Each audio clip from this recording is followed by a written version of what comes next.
Hasan pelaku carok ungkap ilmu simpanan usai diludahi Matanjar, saksi baru buka rahasia.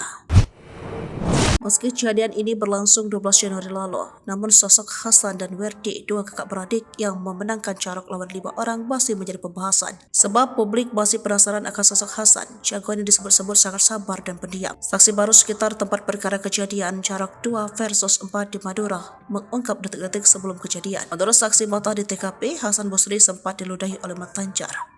Peristiwa itu saat Hasan ditampar oleh Matanjar di pinggir jalan di desa Bumi Anyar, Kecamatan Tanjung Bumi, Bangkalan, Jawa Timur.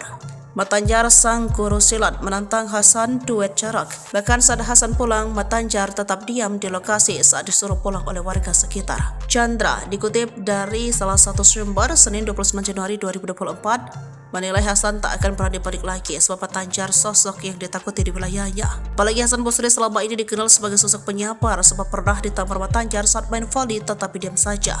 Menurut Chandra, soal pernyataan Hasan Basri diludahi Matanjar itu adalah keterangan dari saksi mata di TKP. Posisi di warung ada orang katanya meludahi, kata Chandra. Namun menurut dia, tindakan tersebut tidak disampaikan oleh Hasan Basri, tapi Hasan sendiri tidak memberikan keterangan seperti itu, jelasnya. Chandra juga menuturkan tindakan yang dilakukan Matanjar itu wajar membuat Hasan menjadi murka. Siapa sih yang tidak marah sesabar-sabarnya orang kalau kita diam terus hanya sebatas menyapa, kata dia.